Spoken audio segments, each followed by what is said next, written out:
Malam itu, aku duduk sendirian di dapur kecil yang dulunya merupakan sudut favoritku di rumah ini. Suara jam dinding berdetak pelan. Setiap suara seakan bergema tepat di dadaku. Ini hampir jam 10 malam, dan Nirmala belum kembali. Suamiku tidak seperti itu sebelumnya. Dulu dia adalah orang yang selalu pulang lebih awal. Bahkan terkadang, dia mampir untuk membeli sup manis talas kesukaanku, atau diam-diam memelukku dari belakang saat aku sedang memasak makan malam. Rumah itu selalu dipenuhi tawa. Ada malam hujan, ketika kami berbaring bersebelahan, dia bercerita tentang masa kecilnya di desa nelayan, dan aku dengan setengah buta mendengarkan setiap kata, anehnya merasa damai. Tapi sekarang berbeda. Selama beberapa bulan terakhir, Nirmala sering pulang terlambat. Awalnya saya pikir pasti banyak kerja keras dan tekanan. Saya harus mengerti dan bersimpati. Aku sudah mengatakannya pada diriku sendiri ribuan kali. Om Sales dia kali dia pulang warus malam. Saya tetap ternapi memasak makan malam yang cukup untuk 2 orang.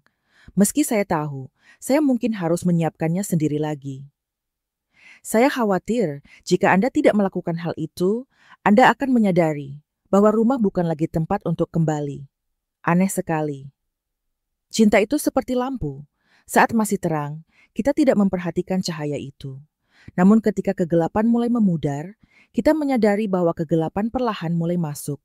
Suatu kali, dia berkata, dia harus melakukan urusan mendesak. Tapi aku mendengar teleponnya berdering. Nama peneleponnya adalah Widuri, nama yang belum pernah kudengar sebelumnya. Suaranya saat menjawab sangat kecil, lembut seperti angin, sama sekali tidak seperti cara dia berbicara kepadaku akhir-akhir ini. Saya tidak terburu-buru untuk bertanya. Mungkin karena di hati saya ada retakan yang takut saya sentuh. Saya tetap memilih untuk percaya. Masih berpikir, mungkin saya terlalu sensitif. Tapi kemiksuran ibu mertuaku, Bu Kirana, membuat segalanya semakin sulit untuk bernapas. Dia pindah bersama suami saya dan saya setelah pensiun. Pada awalnya, saya sangat senang. Menurutku, memiliki lebih banyak orang dewasa di rumah akan menyenangkan. Aku akan belajar lebih banyak hal darinya. Namun, setelah beberapa minggu, saya mulai merasa tersesat di rumah saya sendiri. Dia sering menyalahkan saya karena hal-hal kecil. Tidak menjaga kebersihan sandal, tidak memotong sayuran dengan benar, tidak membuat teh dengan benar.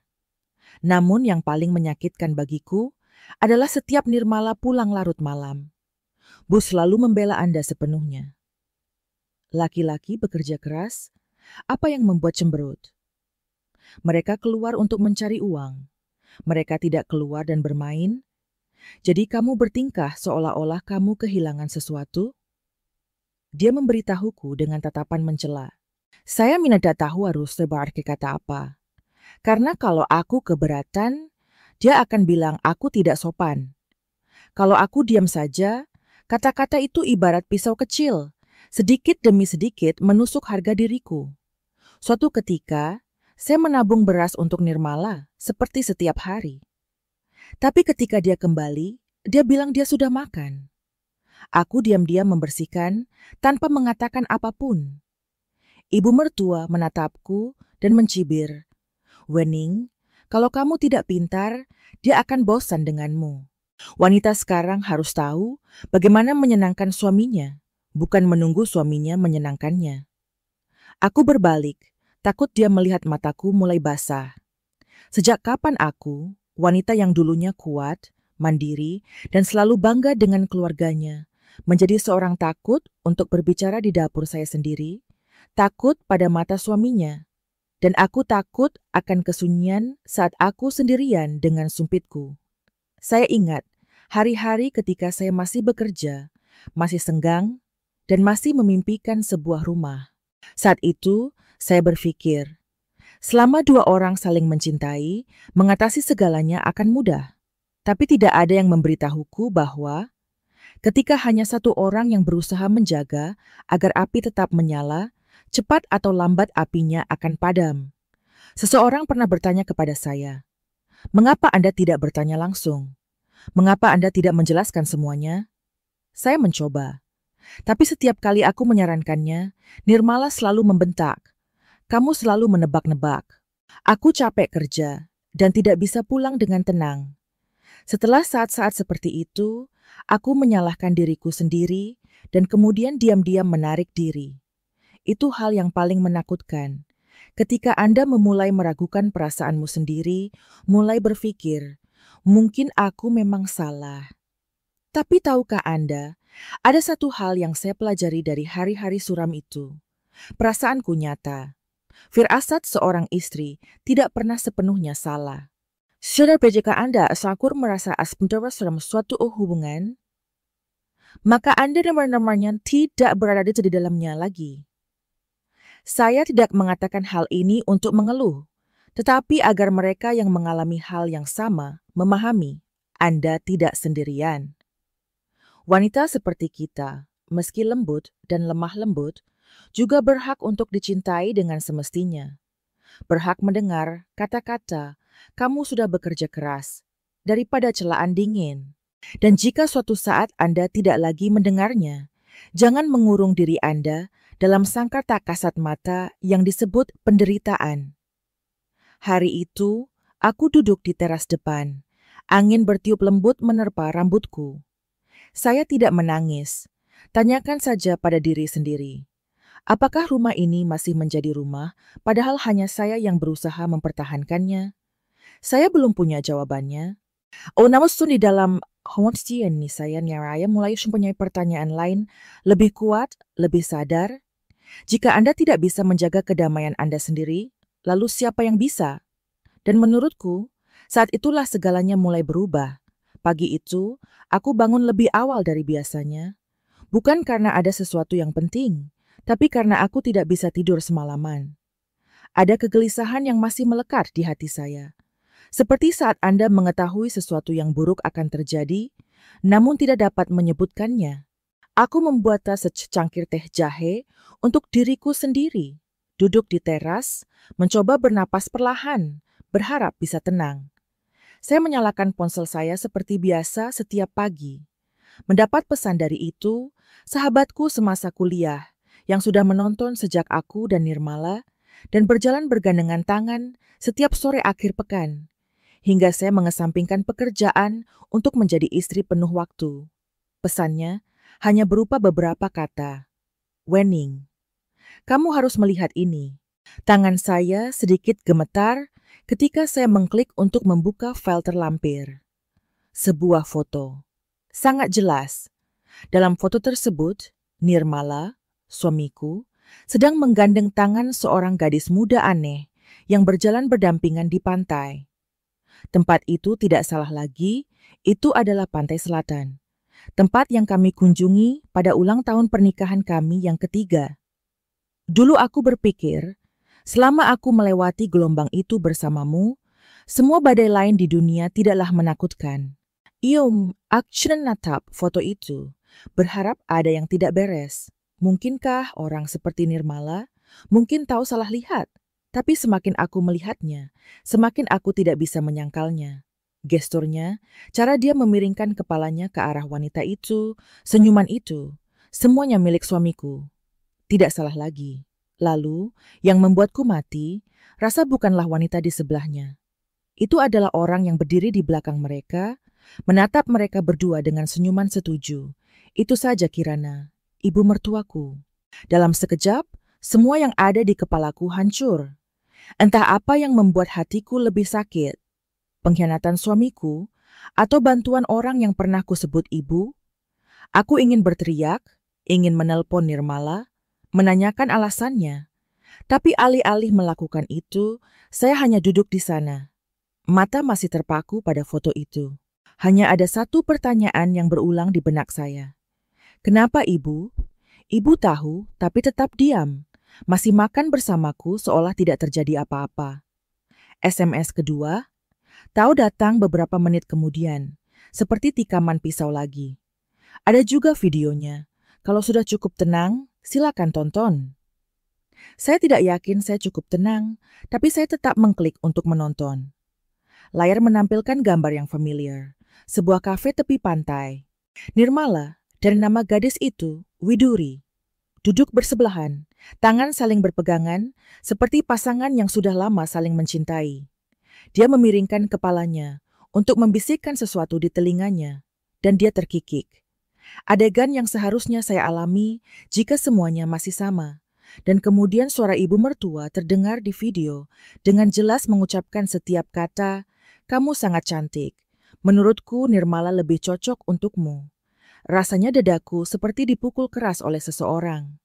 Cuma kemarin melapornya canda yang tidak disengaja. Itu sebuah pilihan.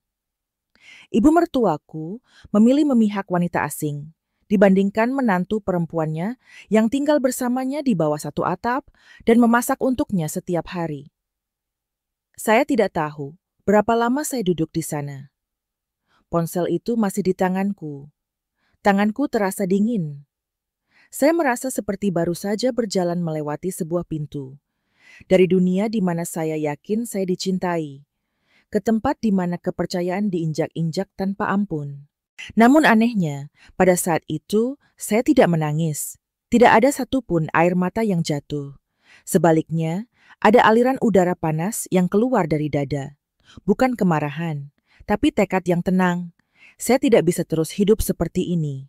Aku berdiri, meletakkan ponselku di atas meja, dan pergi mencuci muka.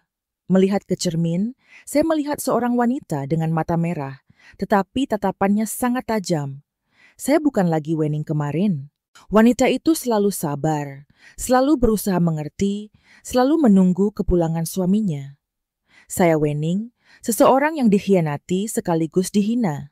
Tapi karena itu, saya tahu apa yang harus saya lakukan untuk melindungi diri saya sendiri.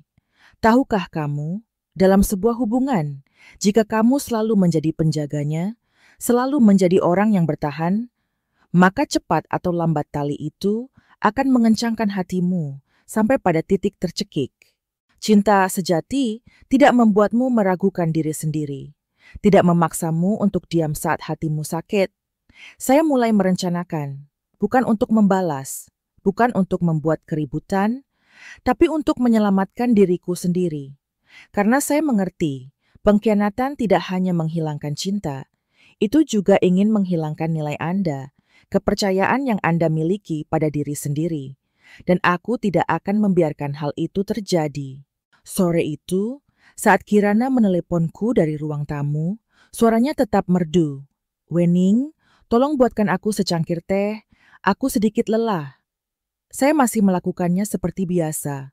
Buat teh, sajikan.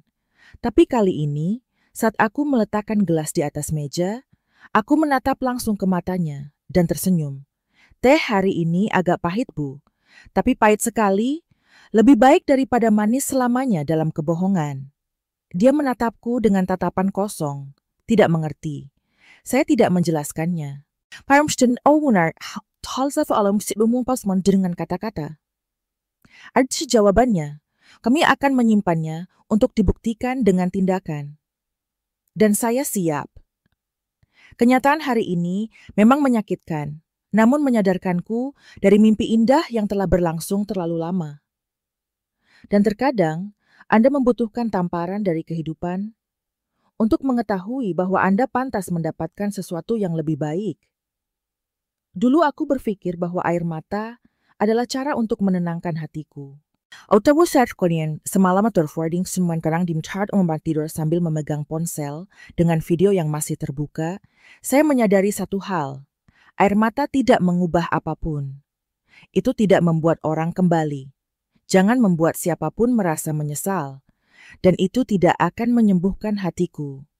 Hari itu, ketika cahaya pertama masuk melalui celah pintu, aku tidak lagi meringkuk seperti biasanya.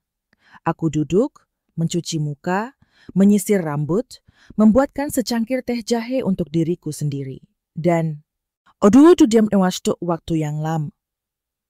Tak perlu pikir panjang, tak perlu ragu, cukup mendengarkan suara angin yang menggoyang lembut dahan bunga di teras depan.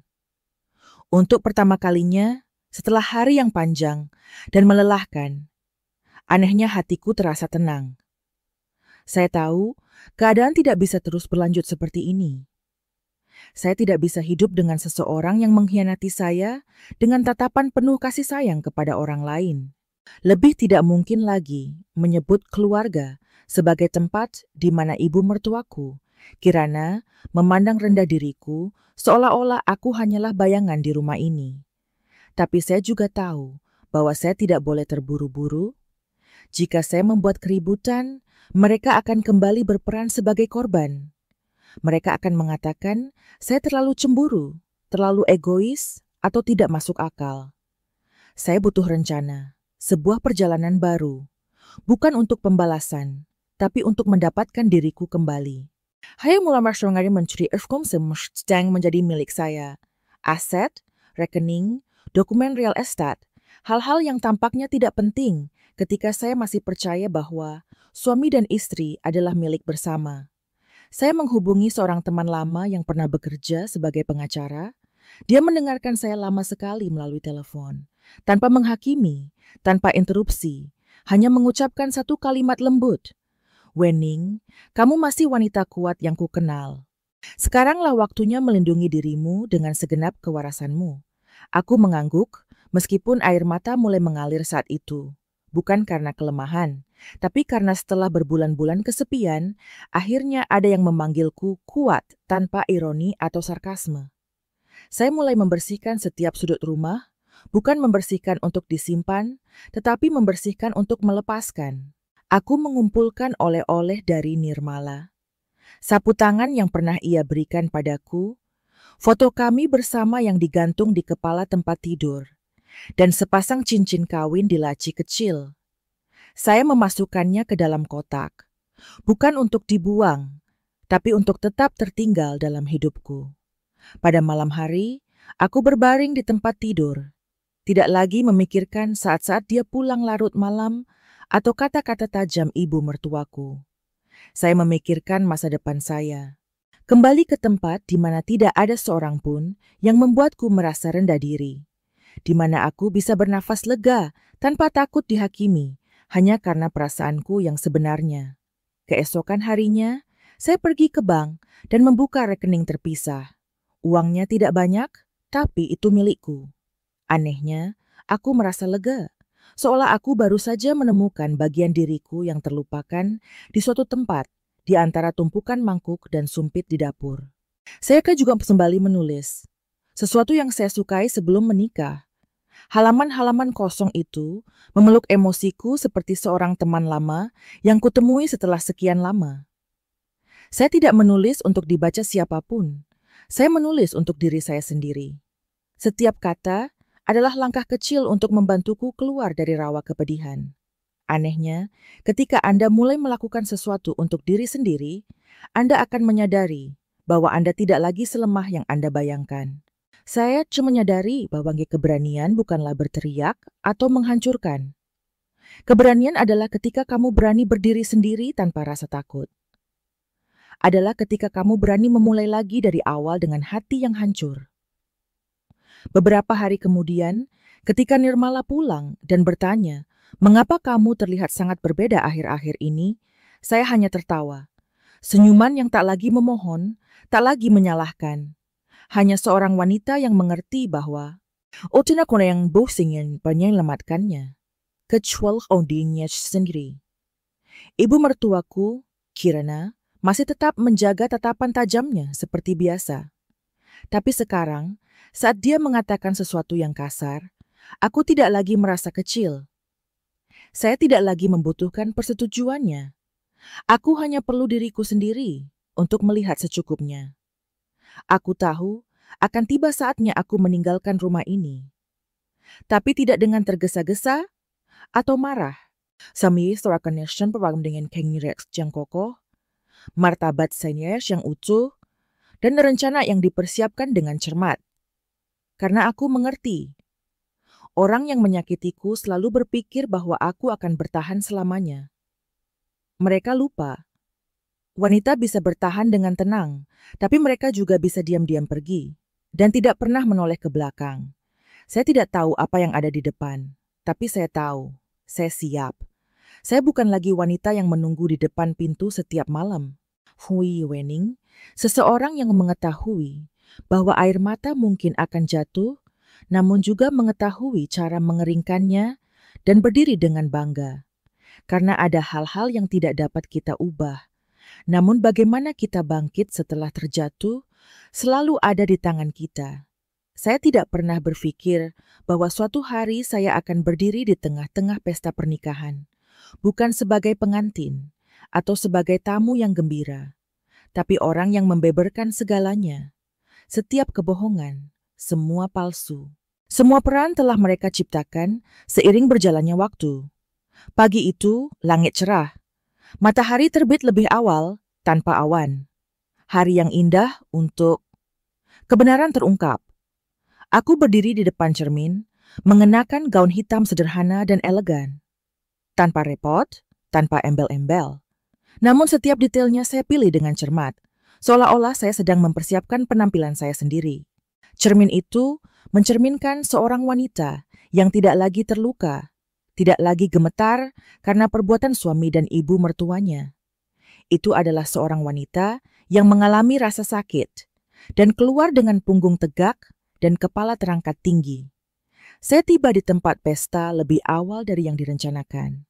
Ini adalah resor pantai. Tempat Nirmala dan Widuri memilih untuk menikah dalam fantasi manis mereka.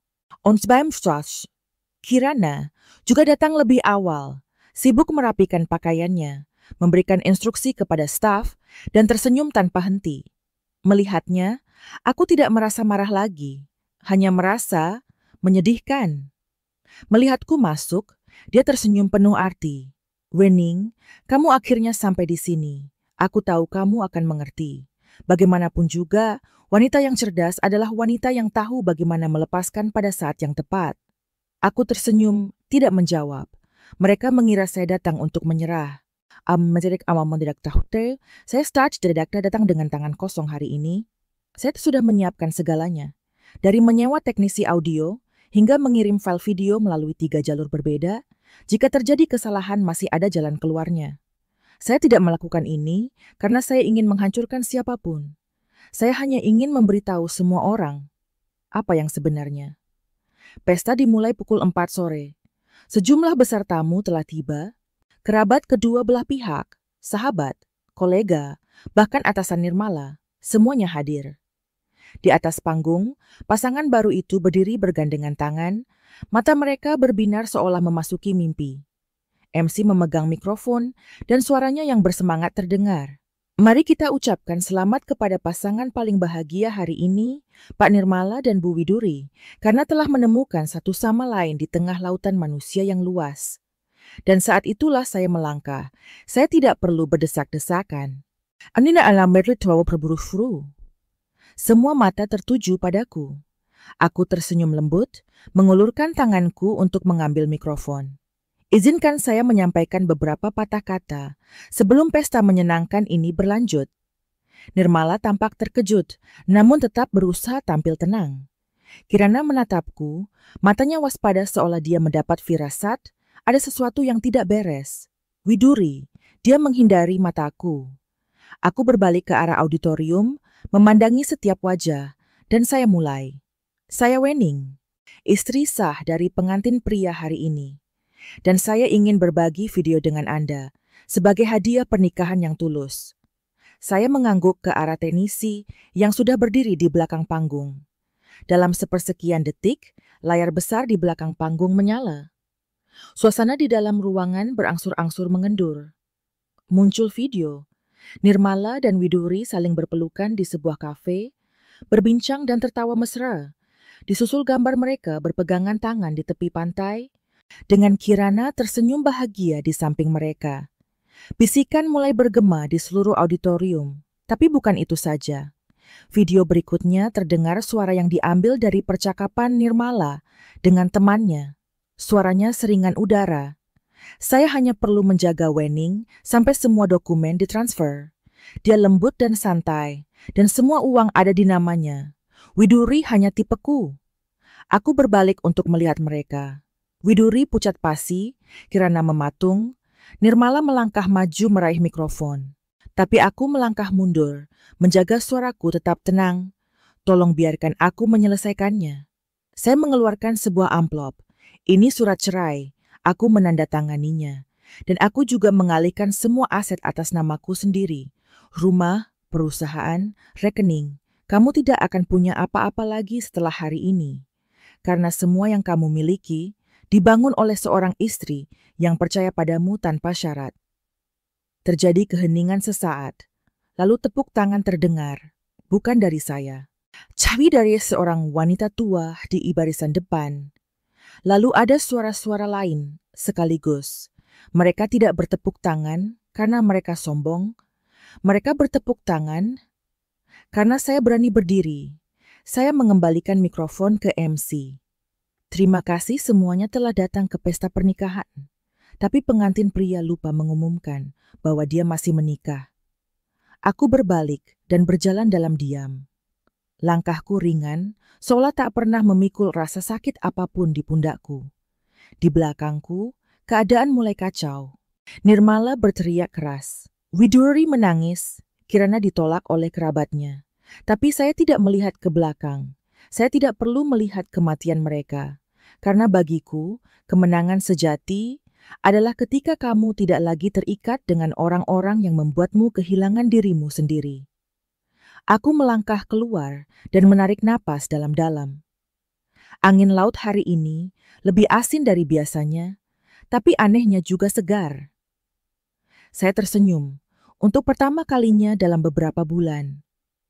Bukan karena saya menang, tapi karena aku memilih diriku sendiri. Dan saya tidak pernah menyesalinya. Saya dulu berpikir jika saya keluar dari pernikahan itu berarti menyerahkan segalanya. Termasuk keadilan. Tapi tidak. Faktanya, keadilan selalu datang, ia hanya memilih untuk datang pada saat yang tepat, sehingga masyarakat tidak bisa menghindarinya. Setelah hari pernikahan itu, ketika saya meninggalkan resor dengan senyum lega, segalanya mulai berbalik. Begitu cepatnya sehingga saya bahkan tidak sempat berpikir, apakah ini karma atau hanya hukum alam? Apa yang Anda tabur, itulah yang Anda tuai. Hanya 1 hari setelah kejadian itu, video yang saya putar di pesta itu menyebar di jejaring sosial seperti angin puyuh. Saya tidak membagikannya, namun seseorang di antara penonton dapat merekam semuanya dan mempostingnya dengan teks yang bermakna. Pengantin wanita belum menikah, pengantin pria terlihat tepat pada upacaranya, dan seorang istri yang terlalu menonjol. Ribuan komentar mulai bermunculan. Mereka menyebut saya protagonis wanita terpintar di tata surya. Ratu yang kembali, wanita yang tidak hancur namun berubah menjadi naga. Dan dalam ratusan kata-kata penyemangat itu, saya merasa seperti diberi kekuatan. Namun yang membuat saya merasa sembuh bukanlah ketenaran yang tiba-tiba, melainkan potongan kebenaran yang mulai jatuh ke tangan orang yang tepat. Nirmala, mantan suami saya, diundang ke pertemuan mendesak oleh perusahaan keesokan harinya, dan kemudian diberhentikan. Alasan? Bukan hanya karena skandal etika, tapi juga karena citra perusahaan terseret oleh skandal pribadinya. Beberapa mitra menolak bekerja sama dengan cabang yang membawahi Nirmala, karena tidak mau bekerja sama dengan seseorang yang tidak bisa menjaga kehormatannya. Kabar ini saya dengar bukan dari teman, tapi dari seseorang yang pernah menjadi atasannya, yang masih menjaga hubungan baik dengan saya setelah saya mengundurkan diri dari direksi perusahaan. Dia hanya berkata dengan lembut, seseorang mungkin punya bakat, tapi tanpa etika, dia hanyalah bola lampu tanpa kabel. Betapapun terangnya, ia akan segera padam. Adapun Widuri yang berjalan bergandengan tangan dengan Nirmala di panggung pernikahan dengan tatapan percaya diri, menghilang dari media sosial kurang dari 24 jam setelah videonya viral. Sejauh yang saya tahu, keluarganya tidak tahan dengan tekanan opini publik. Orang tua Widuri harus menutup sementara toko kelontong kecilnya karena rumor yang beredar di lingkungan sekitar. Kenalan lama saling menghindari. Tangan pakuran sudah tidak ngomong dari dunia profesional. Tampaknya cahaya cinta hanya bisa bersinar sedalam-dalamnya. Setelah itu ada jurang maut yang tak berdasar. Saya tidak senang mendengar hal-hal itu.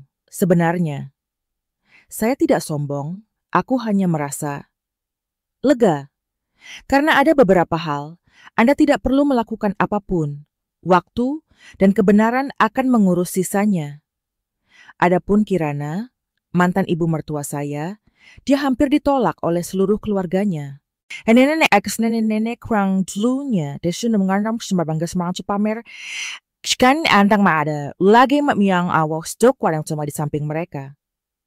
Seorang bibi dari pihak suami memberitahuku, ketika kami bertemu secara kebetulan, kamu adalah menantu perempuan yang dikagumi semua orang. Kami tidak menyalahkanmu, tapi kasihan pada mereka karena tidak mampu mempertahankan wanita sepertimu di keluarga. Saya hanya tertawa, karena tidak ada lagi yang perlu dikatakan. Dari seseorang yang dulunya dianggap tidak mampu menghidupi suami dan dikritik oleh ibu mertuanya karena tidak pandai menjadi seorang istri. Kini saya menjadi teladan bagi para tante dan adik ketika berbicara tentang harga diri. Hidup benar-benar tahu bagaimana membalikan keadaan, bukan? Namun, saya tidak membiarkan diri saya terbawa oleh pembalasan. Saya tidak ingin mengolok-olok penderitaan orang lain. Saya hanya fokus pada perjalanan penyembuhan saya. Saya trash ambalina menulis. Sesuatu yang telah saya tinggalkan. Saya membuka toko kecil yang menjual teh dan buku bekas di sepanjang pantai, tempat saya dapat mengobrol dengan orang asing dan mendengarkan kehidupan orang lain. Banyak orang datang bukan untuk membeli apapun, melainkan sekadar duduk-duduk, minum secangkir teh hangat, dan bercerita kepada saya. Saya menjadi pendengar dengan lembut, tanpa menghakimi, seperti yang saya harap orang lain lakukan untuk saya. Suatu ketika, seorang wanita tua mampir ke toko. Setelah duduk diam untuk waktu yang lama, dia menoleh ke arah saya dan berkata, "Tahukah Anda, tidak semua orang memiliki keberanian untuk melakukan apa yang Anda lakukan. Ada banyak wanita yang terluka, namun mengetahui cara untuk melangkah keluar tanpa kehilangan diri sendiri, hanya sedikit, dan Anda adalah salah satu dari mereka." Saya terdiam, bukan karena aku emosi, tapi karena aku merasa aku sudah melangkah cukup jauh, hingga tak lagi takut dengan masa lalu. Angin karma benar-benar berbalik arah, tapi bukan untuk balas dendam. Ini untuk membuka jalan bagi saya untuk bergerak maju dengan keberanian, dengan hati untuk mencintai diri sendiri cukup dalam, cukup lama, untuk tidak pernah menerima apapun selain kebaikan. Saya tidak yakin apa yang Nirmala, Widuri, atau Kirana pelajari dari kejadian itu.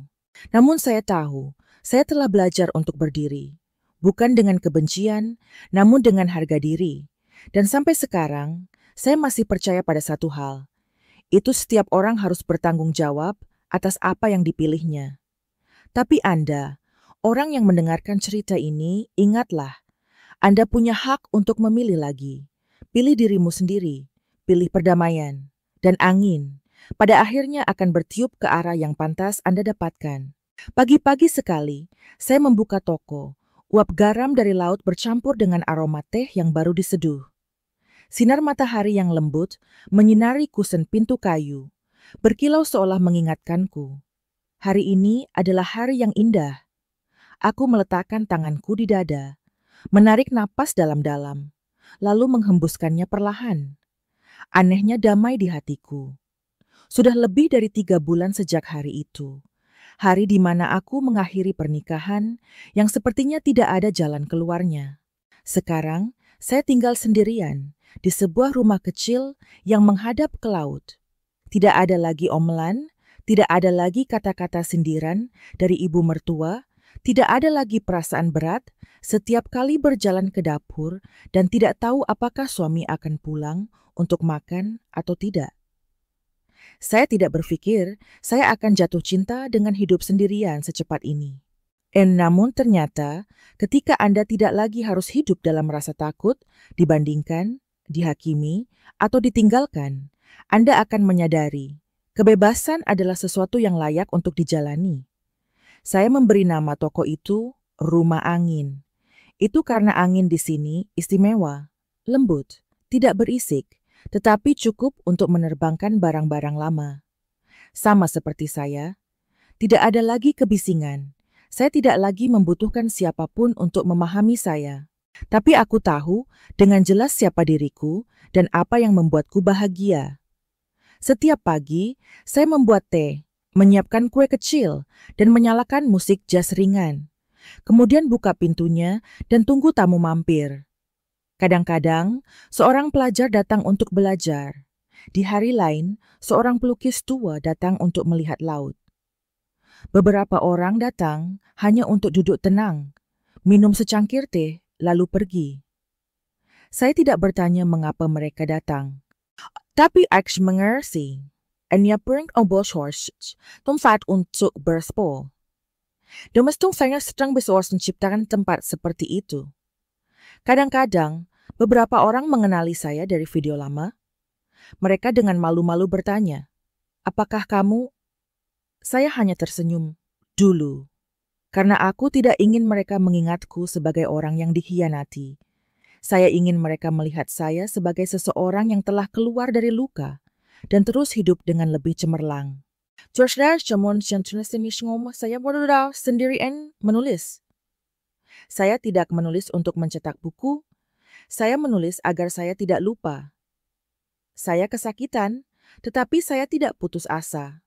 Dulu menangis, tapi tetap memilih untuk memaafkan diri sendiri.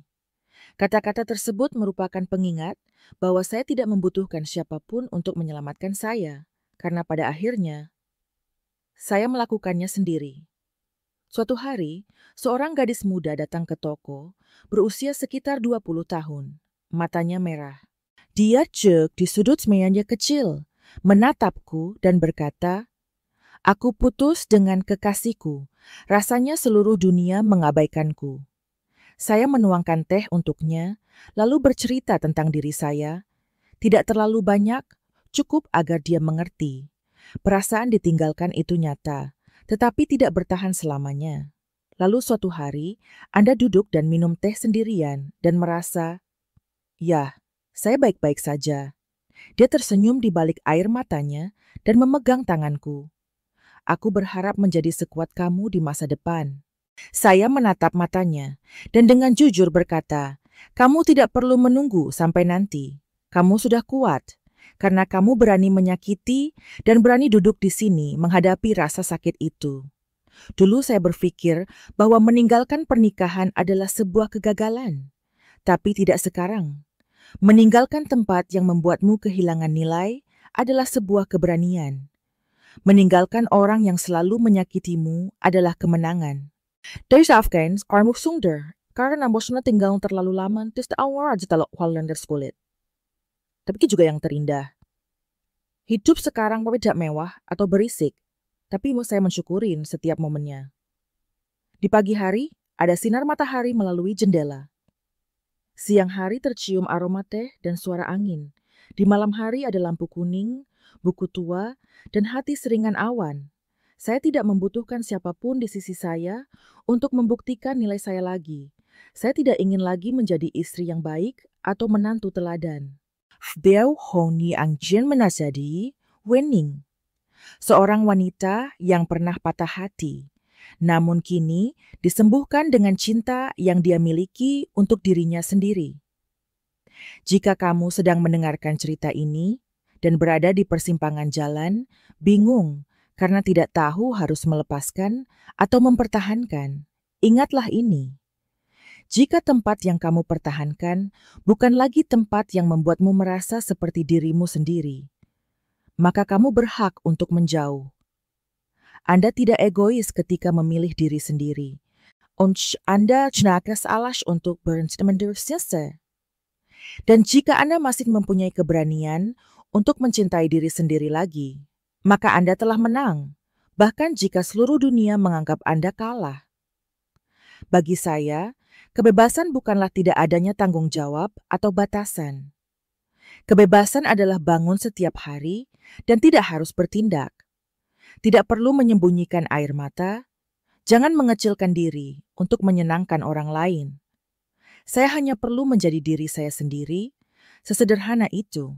Dan seorang juga berhak mendaftarkan seumur Anda seperti itu. Kehidupan di mana setiap langkahnya tidak dibayangi oleh siapapun.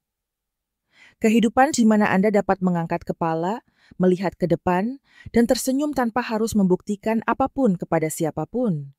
Karena kamu sudah cukup, selalu cukup, Anda hanya perlu mempercayainya pada waktunya. Seperti yang pernah saya yakini, dan sekarang saya hidup dengan keyakinan yang sama, damai, cemerlang, dan sepenuhnya bebas.